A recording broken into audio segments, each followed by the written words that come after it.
Hello folks, Easy Rider here and welcome to my next video. Today I want to talk about the newest bike I added to my stable. It's a 2006 BMW RT 1200. Go over why I bought it and what I think of it so far. Stay with me.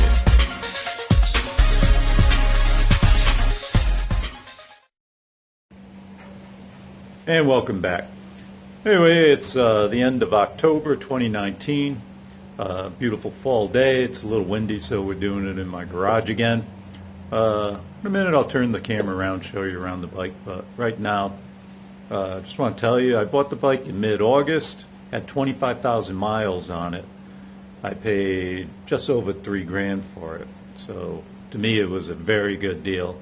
In fact, one of the reasons I bought the RT is the price per value is just excellent. You know, you can buy them all day long between $3,000 and $4,000 with low miles and, you know, pretty good condition. This one's a 2006. I looked at some other older ones that I could have got cheaper, but I went with the 2006. It was, you know, pocket money, and but I'm really happy with what I got.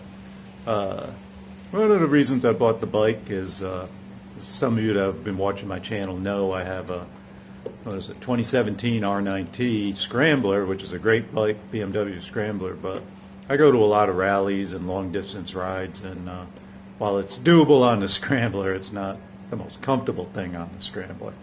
So let me turn the camera around, I'll show you the bike and show you what you can get for, you know, low dollars nowadays.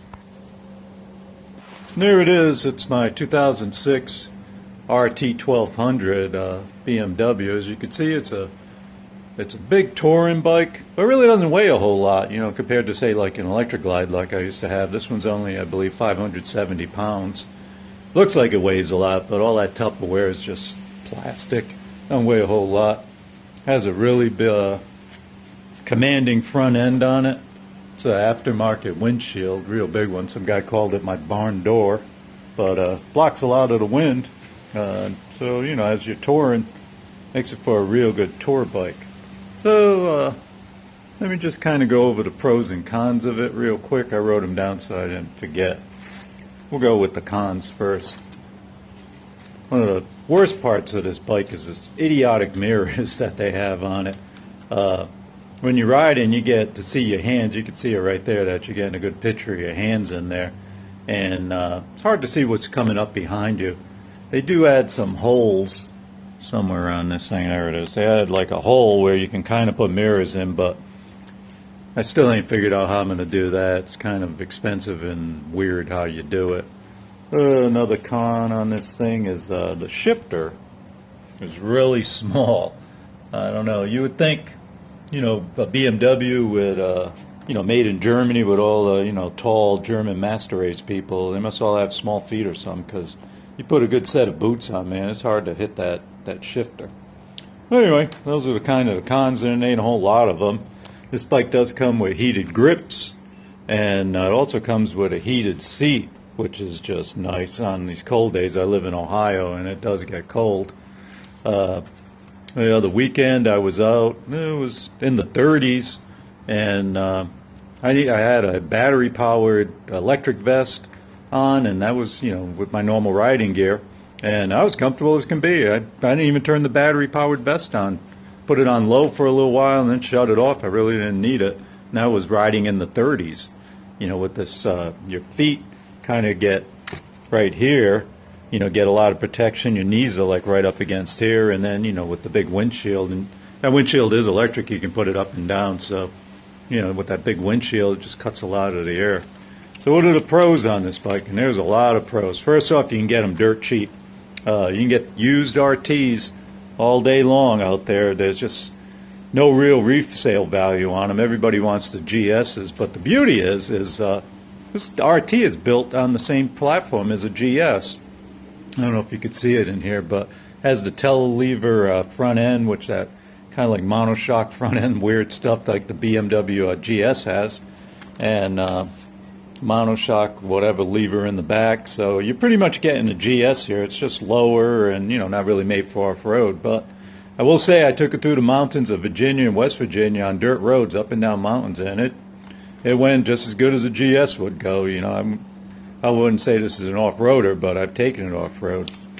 The comfort on this thing is just phenomenal. The rider position, everything about it is just totally comfortable. And I put 5,000 miles on it. I went on a 2-week tour on it, and just, oh my God, the comfort is just unbelievable, out of this world.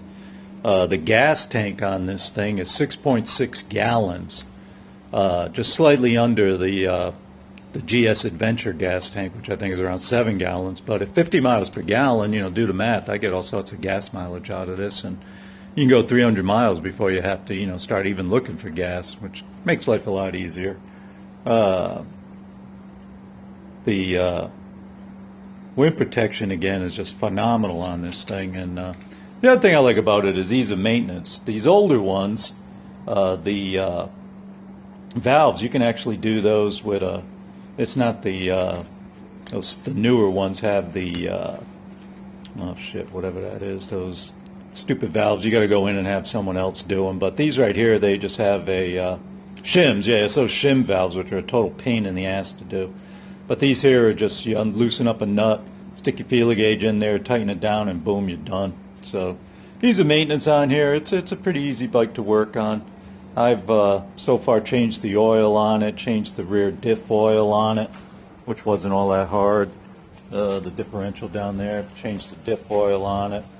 Next year I'll do the transmission oil. The other thing too is just tons of luggage space on this. I put this trunk on myself. I'll talk about that in another video. And big old luggage. And this luggage here, you can see the handles on them. You can take it off and take it in your room just like regular luggage. When you're done, they pop on, pop off within seconds, you know, just totally nice. So, overall impressions, if you're looking for a nice bike, all-around bike, a great touring bike, I mean, you could buy these bikes for chump change out there, and there are a lot of them out there. And like I said, the resale value on these is way lower than their real value. This bike, to me, is worth a lot more than what I paid for it, but, you know, is what it is. So if you're looking for a good bike and you don't have a whole lot of money to spend, and I mean, this bike here right now, I got 30,000 miles on it. Jeez, I plan on keeping it till it's way over 100,000, and then, I don't know, toss it or fix it, who knows, or buy another one for a couple grand. Anyway, hope this helps, man. Good luck, and if you like this video and it helped you out any, give it a big thumbs up. Anyway, easy rider out. Have a great day.